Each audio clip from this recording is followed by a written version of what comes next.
El propósito final de la educación familiar, de la disciplina, en el contexto de crear lazos de amor, es lograr que las personas tengan control sobre sí mismos. No es que sean controlados. Los niños, los púberes y los adolescentes que solo obedecen cuando están presentes sus padres, no están bien educados. Los niños, los púberes y los adolescentes que solo hacen caso cuando se les grita o cuando se les habla fuerte o cuando se los golpea, no están bien educados. Son personas que simplemente no han aprendido el sentido de la correcta educación. ¿Cuándo un niño está bien disciplinado? Cuando el niño ha aprendido a tomar decisiones, a controlarse y ha aprendido a entender que todo lo que realiza tiene una consecuencia y por lo tanto es capaz de dominar los contextos en los cuales está.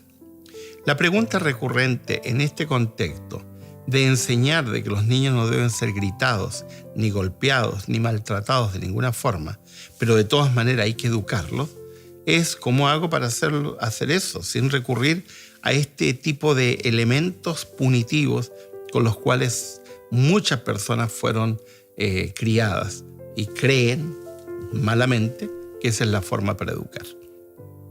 Una forma es entender que cada persona, cada niño, cada niña es un individuo. La palabra individuo viene del latín indiviso, que significa que no puede separarse, es un todo. Y que si tú separas algo, haces que la persona, en este caso un ser humano, deje de ser lo que es. Y no estamos hablando de brazos ni de piernas, sino estamos hablando de lo esencial del individuo, las características únicas que lo hacen distinto a los demás. En el antiguo Israel existía una práctica de ponerle nombre a los niños a los 12 años. Antes de los 12 años, a los niños y a las niñas los llamaban hijo de. Y generalmente se mencionaba el oficio del padre o el lugar de donde procedían sus padres. Pero a los 12 años se decidía ponerle nombres. Ese era un momento muy especial porque no solamente coincidía con la primera vez que iban al templo, sino al santuario, sino que se les entregaba una piedrita blanca y en esa piedrita anotado el nombre que iban a tener el resto de la vida. ¿Y cómo se decidía el nombre? En función de las características individuales. Toda la familia, que eran extensas, se reunían y entre todos decidían, cosa que habían venido pensando por 12 años, porque no lo decidían de la noche a la mañana, cuál era el nombre que lo caracterizaba a esa persona como única. ¿Qué característica tenía como única? Trasladado eso a la disciplina, deberíamos entender que nunca deberíamos comparar a nuestros hijos. Algunos padres cometen el error de comparar a hijos con hijos y decir esto es mensaje. ¿Y por qué no haces como hace tu hermano, que tu hermano o tu hermana? Lo que logras con eso es que tu hijo le tenga una bronca a su hermana o a su hermano, que finalmente en vez de asimilarlo positivamente termine asimilándolo de manera negativa.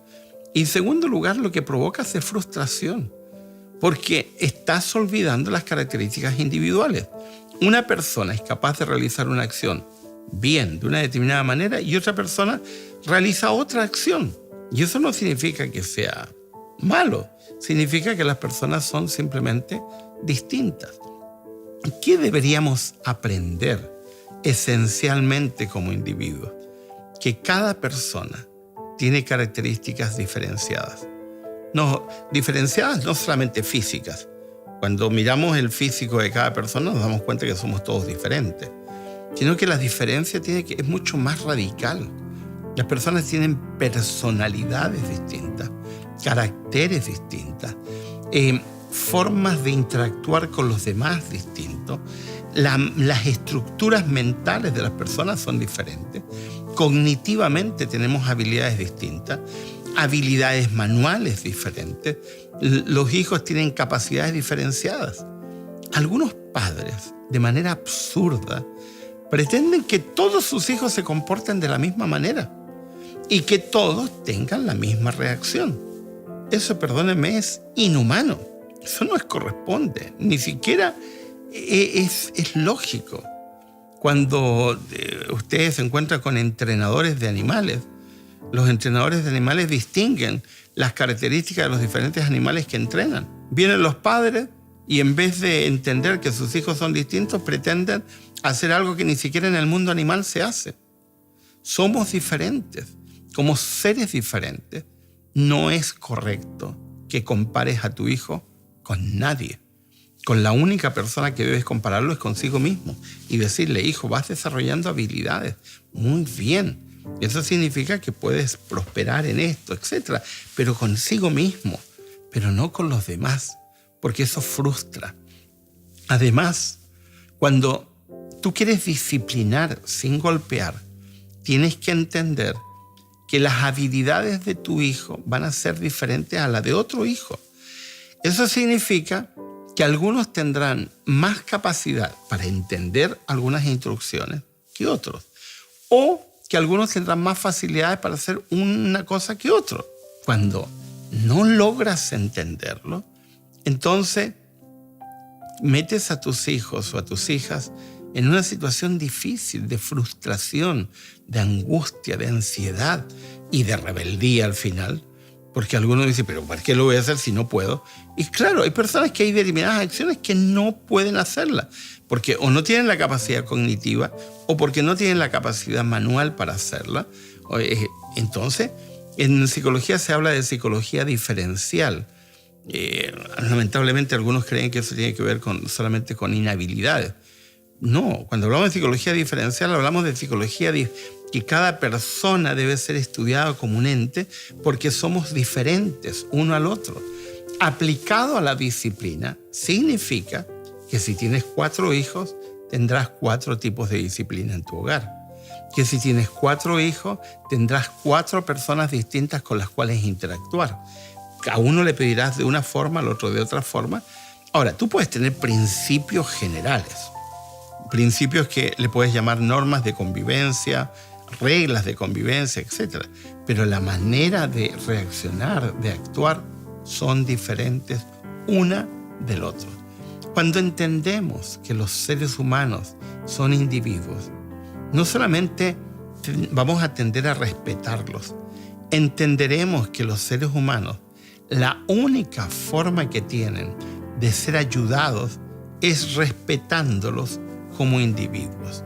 Yo recuerdo una familia donde el padre era músico y pretendía que todos sus hijos fueran músicos. 2 de ellos se convirtieron en músicos, les gustaba, pero uno sufría a mares. Y el padre vivía frustrado porque uno de sus hijos no era músico. Y era artista, pintaba muy bien, hacía dibujos y no lograba ver que las habilidades de su hijo no iban por el lado de la música, iban por el lado del dibujo. Y que lo hacía extraordinariamente bien.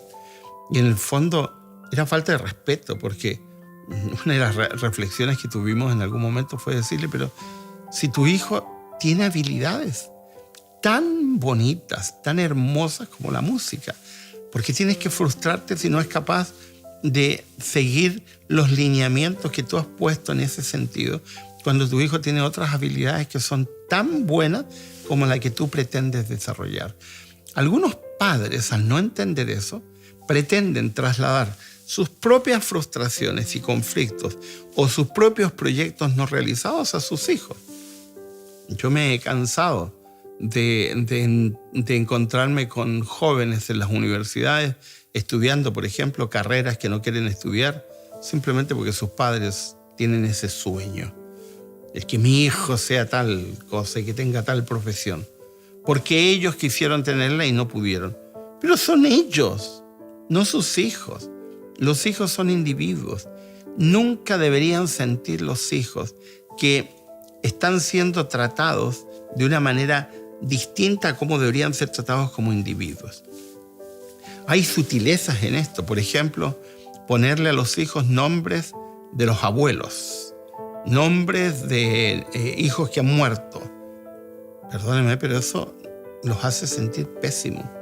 Los hace finalmente vivir una vida que no es de ellos, porque la gente empieza a medirlo a partir del nombre que le has puesto. El niño tiene que ser individuo. Ni siquiera los niños deberían tener los nombres de los padres, entre paréntesis, porque los niños tienen que aprender a ser diferenciados, distintos. Yo soy yo, tú eres tú. Ese concepto tan básico, ay, que les cuesta a algunos padres entenderlo, porque tú no puedes pretender que tu hijo tenga tus habilidades. No te olvides que tu hijo es una combinación tuya y de tu cónyuge. Y esa combinación es única. Es un poco de ambos, pero es única. Y mientras no logres entender con claridad eso, seguirás irrespetando a tu hijo y a tu hija, pidiendo y exigiendo lo que no corresponde. Somos individuos. Todos los individuos merecemos respeto. Cuando respetamos la individualidad de nuestros hijos, cuando respetamos sus habilidades personales, sus sentimientos únicos, porque no todos tienen los mismos sentimientos, su manera de reaccionar única, porque no todos reaccionamos de la misma forma, entonces te darás cuenta que es más fácil interactuar con los hijos y que finalmente te van a hacer caso y van a ser felices, porque tampoco educar con infelicidad ayuda. Hay que hacerlo en un contexto de paz, de tranquilidad. No necesitas gritar ni golpear. Basta con que entiendas que tu hijo y tu hija son diferentes y merecen un trato diferenciado. Y cuando se los trata de manera diferenciada, entonces se provocan efectos positivos.